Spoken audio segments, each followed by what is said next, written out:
চলমান Indian premier league আইপিএলে নতুন বিতর্কের জন্ম দেওয়ার পর নিজের পক্ষেই সাফাই গেয়েছেন ভারতীয় ক্রিকেটার রবিচন্দ্রন অশ্বিন। জয়পুরে কিংস 11 পাঞ্জাব ও রাজস্থান রয়্যালসের মধ্যকার ম্যাচে মানকার্ডিং আউটের মাধ্যমে নতুন বিতর্কের জন্ম দেন তিনি। অশ্বিন বিতর্কিত হয়েছেন জস বাটলারকে অদ্ভুতভাবে রান আউট করে।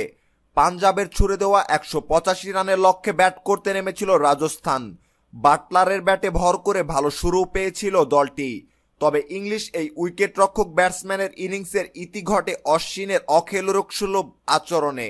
অশ্বিনের আচরণ আদৌ অখেলোয়াড় সুলভ ছিল কিনা এ নিয়ে বিতর্ক হতেই পারে, তবে তিনি যেভাবে বাটলারকে সাজঘরে ফিরতে বাধ্য করেছেন তা অন্তত নিখাত ক্রিকেট প্রেমীরা মেনে নিতে পারবে না। রাজস্থান ইনিংসের 13তম ওভারের শেষ বল করছিলেন অশ্বিন। স্ট্রাইকিং প্রান্তে এ সময় ছিলেন সঞ্জু স্যামসন, বাটলার ছিলেন নন স্ট্রাইক প্রান্তে। অশ্বিন ওভারের শেষ বলটি করার জন্য ছোট রান আপে দৌড়ে এলে ক্রিজ থেকে বেরিয়ে যান বাটলার, তবে এ সময় অশ্বিন সবাইকে অবাক করে দিয়ে বল করা থেকে বিরত থেকে বাটলারের প্রান্তের স্টাম্পে বল স্পর্শ করেন। এতে মানকার্ডিং আউট হয়ে যান বাটলার।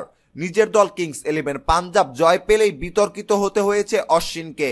ম্যাচ শেষে পাঞ্জাবের অধিনায়ক বলেন, এই বিষয়ে তর্কে যেতে চাই না আমি, এটি একজন বোলারের স্বাভাবিক প্রবৃত্তি। আমি বল ছাড়ার আগে সে ক্রিজ থেকে বেরিয়ে যায়। অনেক সমালোচনা কুড়ালেও প্রতিপক্ষ দলের সেট ব্যাটসম্যানকে এভাবে আউট করা দোষের মনে করেন না অশ্বিন।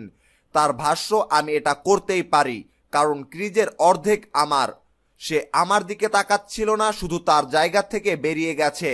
ক্রিকেটীয় দৃষ্টিকোণ থেকে এটি আউট হলেও প্রতিপক্ষ দলের ফর্মে থাকা ব্যাটসম্যানকে এভাবে আউট করায় অনেকে স্পোর্টসম্যানশিপ রক্ষা না করার অভিযোগ তুলেছেন অশ্বিনের বিরুদ্ধে।